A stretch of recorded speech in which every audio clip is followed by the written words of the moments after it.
नमस्कार। मैं डॉक्टर पांडुरंग छिलगर, किसान शिक्षण प्रसारक मंडल उदगीर द्वारा संचालित महात्मा फुले महाविद्यालय अहमदपुर के हिंदी विभाग में सहायक प्राध्यापक के रूप में सेवारत हूँ। स्वामी रामानंद तीर्थ मराठवाड़ा विश्वविद्यालय नांदेड़ द्वारा सन 2020-21 से बीए द्वितीय वर्ष पाठ्यक्रम का पुनर्गठन किया गया। इस नूतन पाठ्यक्रम के अंतर्गत बीए द्वितीय वर्ष द्वितीय भाषा अर्थात ESL हिंदी प्रश्न पत्र क्रमांक 3 कथ्योत्तर साहित्य, इसके अंतर्गत विभिन्न कथ्योत्तर विधाओं का परिचय, उन विधाओं का प्रकार और सोदाहरण के रूप में प्रस्तुत विधाओं की एक एक विधा पाठ्यक्रम में है। मित्रों, सबसे पहले आप सभी बीए द्वितीय वर्ष द्वितीय भाषा हिंदी के सभी छात्रों का और हिंदी प्रेमी विद्वज्जनों का मैं हृदय से स्वागत करता हूँ। यूट्यूब चैनल के माध्यम से अपने पिछली कई कड़ियों में द्वितीय भाषा हिंदी संबंधी नूतन पाठ्यक्रम में समाविष्ट जो पाठ्य घटक हैं उसको लेकर जो मैंने विवेचन प्रस्तुत किया उसको आपने सुना। तो इस कड़ी के अंतर्गत राम कुमार वर्मा द्वारा लिखित औरंगजेब की आखिरी रात, इस एकांकिका को हम विवेचन के साथ आपके सामने प्रस्तुत करने का प्रयास करेंगे। पिछली कड़ी में राम कुमार वर्मा व्यक्तित्व एवं कृतित्व को मैंने आपके सामने प्रस्तुत किया था। मित्रों, आधुनिक हिंदी साहित्य के हिंदी के एकांकी नाट्य के प्रणेता के रूप में राम कुमार वर्मा का नाम लिया जाता है, जिन्होंने कई नाटक, एकांकिका, कविताएं, आलोचना, हिंदी साहित्य का इतिहास आदि ग्रंथों का लेखन किया। ऐसे मूर्धन्य प्रतिभा संपन्न प्रथित यश प्राप्त साहित्यकार द्वारा लिखित औरंगजेब की आखिरी रात, ये जो एकांकिका है, इस एकांकिका के माध्यम से वर्मा जी ने औरंगजेब के जीवन की अंतिम रात्रि का चित्रण किया है। औरंगजेब अपने जीवन की अंतिम सांसें ले रहे थे। उस समय उनकी जो जीवन में जो कुछ उन्होंने भोगा, जो कुछ उन्होंने किया, वह उनके दृश्य, उनके पटल पर, यानी एक एक करके वह दृश्य आ रहा था। और उन स्मृतियों को औरंगजेब अंतिम रात्रि के समय में अपनी बेटी जिन्नत के साथ वार्तालाप करते हैं। जिन्नत को बताते हैं कि मैंने क्या किया और अब मैं हिंदुस्तान का बहुत बड़ा सम्राट आलमगीर, अब अंतिम अवस्था में मेरी क्या अवस्था है। ये एकांकिका उस ऐतिहासिक महापुरुष का चित्रण हमारे सामने रखती है, उस सम्राट का चित्रण रखती है। उसको किस बात की कमी थी, लेकिन उसको भी जीवन की अंतिम घड़ी में पछतावा होता है अपने किए हुए कर्म को लेकर। औरंगजेब के जीवन की जो उनकी वैयक्तिक विशेषताएं हैं, व्यक्तिगत विशेषताएं हैं, उन विशेषताओं को उजागर करने का प्रयास डॉक्टर वर्मा ने यहां पर किया है। समग्र व्यक्तित्व को उन्होंने उस अंतिम घड़ी का चित्रण करके हमारे सामने प्रस्तुत किया है। वर्मा जी उसमें बहुत ही माहिर है। वे एकांकी कला को बहुमुखी रूप में उन्होंने विकसित किया। उन्होंने ऐतिहासिक, सामाजिक, साहित्यिक, वैज्ञानिक, पौराणिक, समस्या प्रदान, भौतिक, हास्य, व्यंग्य ऐसी विषय वस्तु को लेकर बहुत सी एकांकिका लिखी है। औरंगजेब की आखिरी रात, इस एकांकिका के बारे में मैंने पिछले कड़ी में आपके सामने संक्षेप में वो बात की थी कि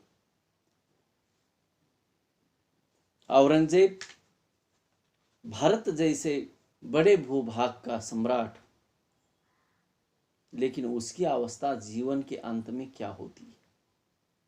हम तो क्या है, आप क्या है? यानी मनुष्य ने सोचना आवश्यक है। और जो मनुष्य यह जानता है, याद रखता है कि मृत्यु ये जीवन का सत्य है, वह व्यक्ति कभी भी दुराचार नहीं करेगा, वह व्यक्ति कभी भी व्याभिचार नहीं करेगा, वह व्यक्ति कभी भी गलत रास्ते पर नहीं चलेगा। लेकिन इस बात को मनुष्य ने याद रखना आवश्यक है। इस बड़े शहंशाह सम्राट की अवस्था ऐसी हो जाती है तो हम और आप क्या है? आयरे गहरे नत्तू खैरे। तो मित्रों, इस एकांकिका का जो घटना स्थल है, समय है, आदि को मैंने आपके सामने पिछली कड़ी में रखा था, फिर भी इस बात को मैं दोहराता हूं। एकांकिका में प्रमुख 3 पात्र हैं, जिसमें स्वयं आलमगीर औरंगजेब जो मुगल सम्राट, औरंगजेब की लड़की जिन्नत उन्नीसा बेगम और एक सिपाही हैं जिसका नाम है करीम। और 2 पात्रों के नाम जिनका उल्लेख यहाँ पर होता है, हकीम और कातिब। औरंगजेब ने जब अंतिम सांस ली, वह स्थल था अहमदनगर का किला। वह समय था रात्रि के 4 बजे, पहली पहर, 18 फरवरी 1707 का दिन। यानी बीजापुर, गोलकोंडा की सिया रियासतों पर विजय प्राप्त करने के बाद औरंगजेब ने मराठों का अंत करने का निश्चय किया, तो उसे अपनी असफलता स्पष्ट दिख पड़ी। मराठों के सामने उसे परास्त होना पड़ा। उसके मन की इच्छा थी कि इस भूभाग को भी मैं अपने कब्जे में करूंगा। उसने जब छत्रपति शिवाजी के सुपुत्र छत्रपति संभाजी को सपरिवार बंदी बना लिया था और उसके सामने इस्लाम धर्म में दीक्षित होने का प्रस्ताव रखा, तो छत्रपति संभाजी ने घृणा से उस प्रस्ताव को ठुकराया। केवल ठुकराया नहीं, बल्कि औरंगजेब के प्रति अत्यंत कटु शब्दों का व्यवहार भी उन्होंने किया। फलस्वरूप औरंगजेब के जहन को वह बात बहुत लगी और उसने निश्चय किया कि मैं संभाजी को खत्म करूंगा। और उसी फलस्वरूप छत्रपति संभाजी की बड़ी निर्दयता से उन्होंने हत्या की, कत्ल की। तत्पश्चात मराठों में एक क्रांति की ज्वाला भड़क उठी। 17 वर्षों तक भयंकर संघर्ष होता रहा और उसी 17 वर्षों में औरंगजेब और उसकी मुगल सेना मराठों के साथ लड़ती रही। मुगलों के सैनिक दिनों दिन विलासी बनते गए और जिस कारण मुगलों को हानि पहुंची। 1707, 18 फरवरी 1707 इस दिन की पहली प्रहर सुबह 4 बजे का समय, और उस समय औरंगजेब कुछ क्षणों तक बेचैनी से खांसता है। पर्दा उठने के बाद लेखक लिखते हैं, लेखक दिखाते हैं उस दृश्य को। एक गहरी और भारी सांस लेकर शून्य की ओर देखता हुआ अपनी बेटी जिन्नत से औरंगजेब कहता है, क्या कहता है? लेखक लिखते हैं, अपनी बेटी जिन्नत से वे कहता है,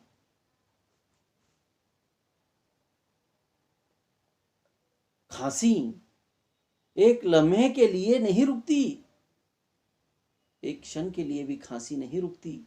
वे जिन्नत से कहता है, कोई दवा उसे नहीं रोक सकती जिन्नत, कोई दवा उसे नहीं रोक सकती। यह मौत की आवाज है, इसे कौन रोक सकता है? फिर औरंगजेब खांसने लगता है। मौत की आवाज जिन्नत को वह कहता है।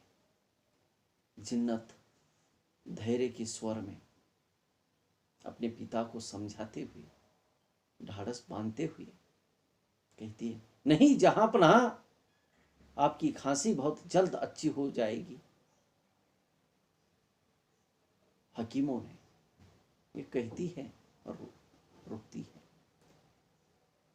उस समय जिन्नत की उन बातों को काटते हुए, रोकते हुए आलमगीर औरंगजेब अपनी बच्ची को बीच में ही कहता है, हकीमों ने कुछ नहीं समझा, कुछ नहीं समझा उन्होंने। ये खांसी कोई मर्ज नहीं है बेटी, ये खांसी सल्तनत के उखड़ने की आवाज है, जो हमारे दम के साथ उखड़ना चाहती है। मुंह बिगाड़ कर वे कहता है, उखड़े कहां तक रोकेंगे हम? फिर औरंगजेब खांसने लगता है। कितने बलवाइयों ने बलवाइयों को नेस्त नाबूद किया, कितने गद्दर रोके, लेकिन ये खांसी नहीं रुकती। बेटी रुके भी कैसे? शिथिल स्वर में, धीमे स्वर में औरंगजेब कहता है, अब अलमगीर नहीं है। जिन्नत कहती है, नहीं, जहांपना आज भी हिंदुस्तान और दक्खन आपके इशारे पर बनता और बिगड़ता है। आपके तेवर देखकर अफगानिस्तान भी घुटने टेकता है। राजपूत, जाट, मराठे और सिख आज भी आपसे लोहा नहीं ले सकते। तब आलमगीर औरंगजेब अपनी बेटी को कहता है, जिन्नत हो, लेकिन शिवाजी ले सकता है, शिवाजी ले सकता था। हमारी थोड़ी सी लापरवाही से वह हाथ से निकल गया, उसकी वजह से जिंदगी भर परेशान रहा। लेकिन या बहादुर और दिलेर, खैर काफिर और जन्नम रफ्त खांसता है। फिर कहता है, उसका बेटा संभाजी रुक जाता है और गहरी सांस लेता है। जिन्नत कहती है, छोड़िए इन बातों को जहांपना, ये बातें इस वक्त दिल और दिमाग दोनों को खराब करने वाली है। आप जैसे ही अच्छे होंगे। बीच में ही जिन्नत की बात काटते हुए आलमगीर औरंगजेब कहता है, अब अच्छे नहीं हो सकते। जिन्नत, चंद घड़ियों की जिंदगी, कौन जाने कब खामोशी आ जाए। लेकिन बेटी, हमने एक दिन भी आराम नहीं किया। फिर खांसता है, एक दिन भी नहीं। राजपूत जैसी कौम पर हुकूमत करना जिंदगी का आराम नहीं है, सबसे बड़ी मेहनत है। मराठों की हिम्मत पस्त करना जिंदगी का सबसे बड़ा करिश्मा है। वह हमने किया बेटी, वह हमने किया। लेकिन अब हम कमजोर हो गए हैं, अब कुछ नहीं कर सकेंगे। फिर ठंडी सांस लेकर कुरान का कलमा पढ़ता है, ला इलाही इल्लल्लाह मुहम्मदुर रसूलुल्लाह। जिन्नत अपने पिता की ओर देखती है, कहती है आप सब कुछ कर सकेंगे जहांपना। अच्छा, अब आप यह खांसी की दवा खा लीजिए। दवा लेने के लिए वह उठती है। हकीम साहब दे गए हैं। आलमगीर तीव्र शब्दों में अपनी बेटी जिन्नत को कहता है, क्या हकीम साहब खुद नहीं आए? जिन्नत कहती है, आए थे, बड़ी देर तक आपका इंतजार करते रहे, आप होश में नहीं थे, वे थोड़ी देर के लिए बाहर चले गए हैं, उन्होंने अभी फिर आने को कहा है। आलम कहता है, आलमगीर औरंगजेब अपनी बेटी से कहता है, जो दवा वे दे गए हैं वह उन्हें चखाई दी? फिर औरंगजेब खांसता है। देखिए कि अविश्वासी वृत्ति का वह व्यक्ति, यह एक चारित्रिक विशेषता यहां पर हमें दिखाई देती है मित्रों। जो दवा वह दे गए हैं, कौन? हकीम, वह उन्हें चखाई गई थी?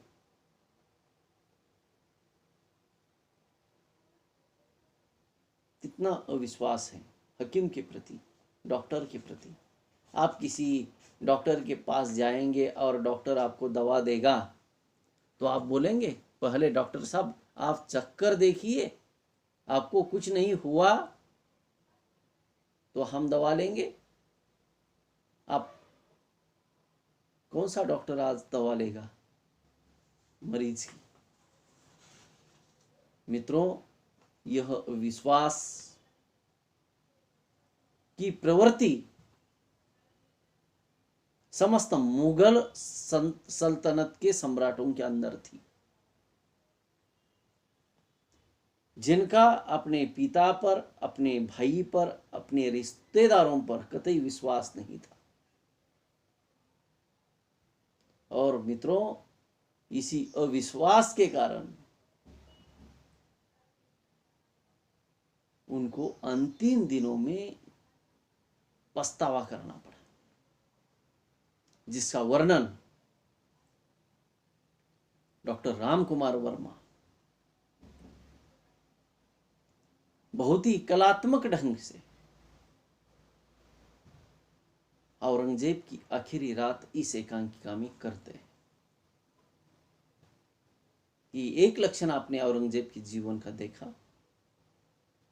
आगे चलकर इस कथानक को अगली कड़ी में क्रमशः मैं आपके सम्मुख रखने का प्रयास विश्लेषण के साथ, विवेचन के साथ करूंगा।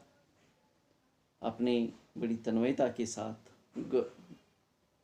गंभीर होकर मेरी इन बातों को सुना, इसलिए आप सभी के प्रति कृतज्ञता ज्ञापित करता हूं।